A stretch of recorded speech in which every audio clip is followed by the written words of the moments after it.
Maybe you remember when Bibles were like this in homes and in churches. Every church had a Bible like this. Every Christian family had a Bible like this, and they put their family genealogy, the weddings, baptisms and burials. It was all put inside the Bible, and you passed it down generation to generation. This particular Bible was published in 1905.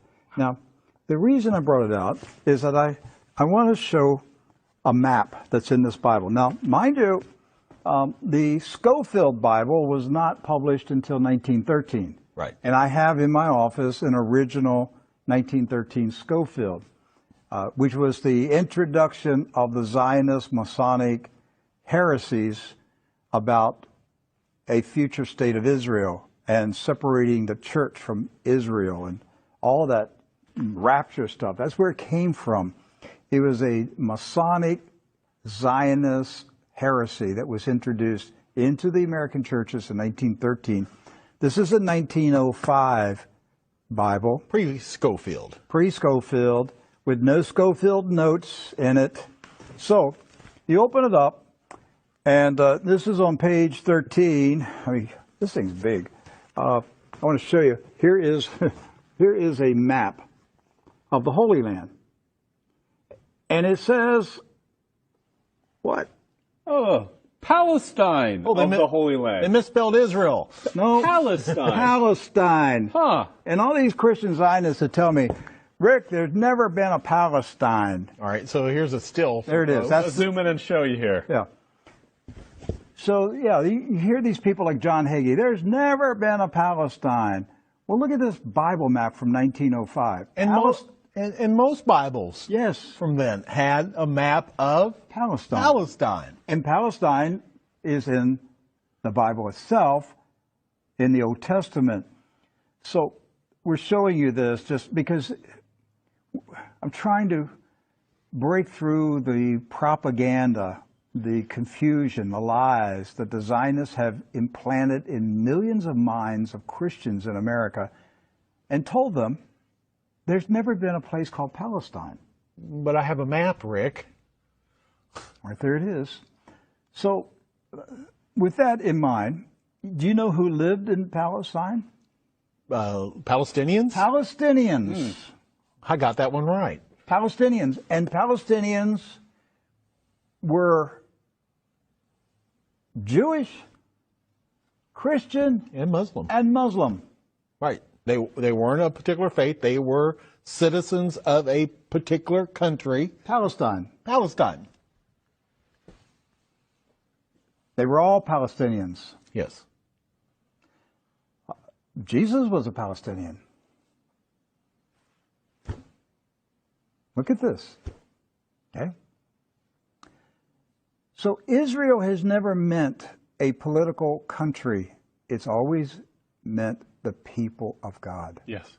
The called out ecclesia, the people of God. That's what Israel means. It's not a political country. With that in mind, we're going to show you some of the scenes of the violence that's taking place in Palestine this week, because here's what's happened. Following the 1917 Jewish Bolshevik Revolution in Russia, where the Jewish Bolsheviks went in and slaughtered the Romanov families in a satanic ritual, imposed communism on Russia, killed hundreds of thousands, literally millions of Christians, hundreds of thousands of Christian Orthodox pastors, and burned their churches, and just a horrible attack on the Russian church in 1917 and afterwards. Then they began to infiltrate Palestine in the 1920s and the 30s.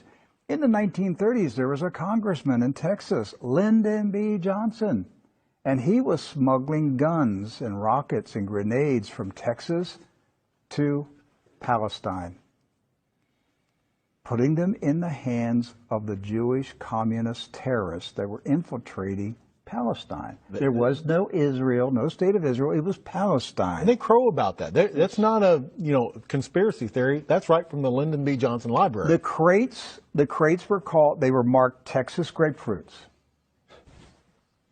The grenades, they were shipped as Texas grapefruits. The same grapefruits that blew up the King David Hotel. Right.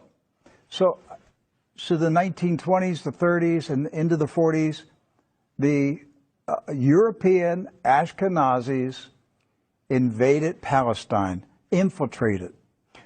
The Arabs, Christian, Muslim, and